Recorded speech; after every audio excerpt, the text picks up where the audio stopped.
My dears, welcome back to Xylem learning. Xylem ലേണിംഗിന്റെ പുതിയൊരു ക്ലാസ്സിലേക്ക് എൻ്റെ ഏറ്റവും പ്രിയപ്പെട്ട മക്കൾക്ക് എല്ലാവർക്കും സ്വാഗതം. പരീക്ഷയൊക്കെ അടിപൊളിയായിട്ട് ഇങ്ങനെ നടന്നുകൊണ്ടിരിക്കുകയാണ് എന്ന് ടീച്ചർക്ക് അറിയാം. അപ്പോൾ ഇന്ന് ടീച്ചർ വന്നിരിക്കുന്നത് ഒരു പരീക്ഷാ ചോദ്യവുമായിട്ടാണ്.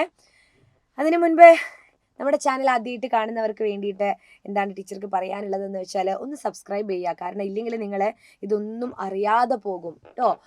ചാനലിൽ നടക്കുന്ന കാര്യങ്ങളൊക്കെ വാട്സപ്പ് കമ്മ്യൂണിറ്റി ഗ്രൂപ്പിൻ്റെ ലിങ്ക് അവിടെ ഉണ്ട്.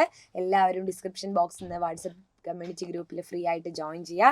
പിന്നെ ഒന്ന് പറയാനുള്ളത് നമ്മുടെ 7ാം ക്ലാസ് അല്ലെങ്കിൽ 6ാം ക്ലാസ് 7ാം ക്ലാസ് ഏത് ക്ലാസ് ആയിക്കോട്ടെ, നമുക്ക് എന്തുണ്ട്, ഓൺലൈൻ ബാച്ചുകളുണ്ട്. അപ്പോൾ 7ാം ക്ലാസ്സിൻ്റെതാണെങ്കിൽ അവെഞ്ചേഴ്സ് ബാച്ചാണ്. 2750 രൂപയാണ് നമ്മുടെ ഫീ എന്ന് പറയുന്നത്. എന്നാൽ ഓഫറുകൾ പല സമയത്തായിട്ട് ഓഫറുകൾ നൽകാറുണ്ട് സൈലം. അപ്പോൾ നിങ്ങൾ ഈ ഒരു നമ്പറിൽ ഒന്ന് കോൺടാക്ട് ചെയ്യുക. ഈ നമ്പറിൽ കോൺടാക്ട് ചെയ്തിട്ട് 9995400800 എന്ന് പറയുന്ന നമ്പറിൽ വിളിച്ചാൽ നിങ്ങൾക്ക് ഏത് ബാച്ചിലാണ് ജോയിൻ ചെയ്യേണ്ടത്, അല്ലെങ്കിൽ ഈ ഒരു ബാച്ചിൻ്റെ പ്രത്യേകത എന്തൊക്കെയാണ്, നമുക്ക് ഡെയിലി ലൈവ് ക്ലാസ്സുകൾ റെക്കോർഡഡ് ക്ലാസ്സുകളൊക്കെ ഉണ്ടെന്ന് നിങ്ങൾക്കറിയാം. അപ്പോൾ 7ാം ക്ലാസ്സിലെ കുട്ടികളൊക്കെ ആണെങ്കിൽ USS ഒക്കെ ഉള്ളതാണ് അല്ലേ.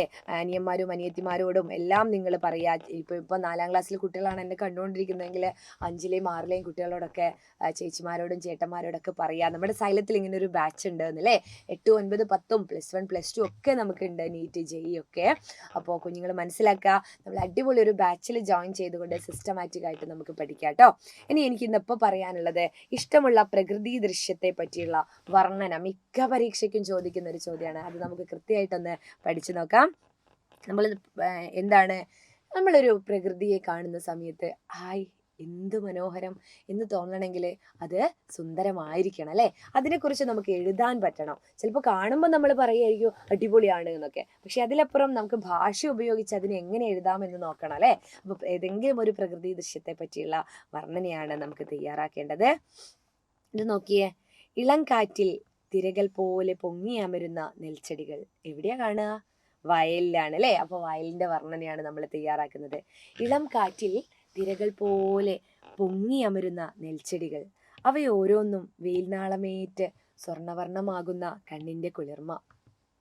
ഇളം കാറ്റിൽ തലയുയർത്തി നിൽക്കുന്ന നെൽക്കതിരുകൾ, കതിർക്കൊത്താൻ പാറിപ്പറന്നെത്തുന്ന പച്ചപ്പനം തത്തകൾ, തെങ്ങോലകളിൽ ഊഞ്ഞാലാടുന്നു അല്ലേ. പച്ചപ്പനം തത്തകൾ എന്ത് ചെയ്യുന്നുണ്ട്? തെങ്ങോലകളിൽ ഊഞ്ഞാലാടുന്നുണ്ട്.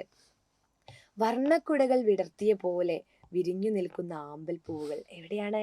ആ വയലില് വർണ്ണക്കുടകൾ നിവർത്തിയതുപോലെ പല നിറത്തിലുള്ള ആമ്പൽ പൂവുകൾ.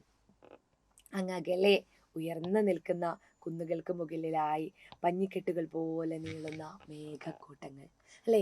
പ്രകൃതിയെ നിരീക്ഷിക്കുമ്പോൾ ഇത്ര മനോഹരമായ കാഴ്ചകളൊക്കെ നിങ്ങൾക്ക് കാണാൻ പറ്റും അല്ലേ. അത് എഴുതാനും കൂടെ പറ്റുമ്പോഴാണ് നമ്മൾ ഭാഷ പ്രയോഗിക്കുന്നതിൽ മിടുക്കരാണ് എന്ന് മനസ്സിലാക്കുന്നത്. അപ്പോൾ അങ്ങകലെ ഉയർന്നു നിൽക്കുന്ന കുന്നുകൾക്ക് മുകളിലായി മേഘമുണ്ട് എന്ന് പറയുന്നതിന് പകരമാണ് എന്ത്?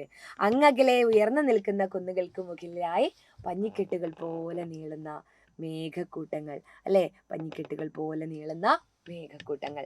അപ്പോൾ ഇഷ്ടമുള്ള ഒരു പ്രകൃതി ദൃശ്യത്തെക്കുറിച്ച് നിങ്ങളോട് വർണ്ണിക്കാൻ പറഞ്ഞാൽ, മനോഹരമായി എഴുതാൻ പറഞ്ഞാൽ നിങ്ങൾ ഇങ്ങനെ എഴുതണം.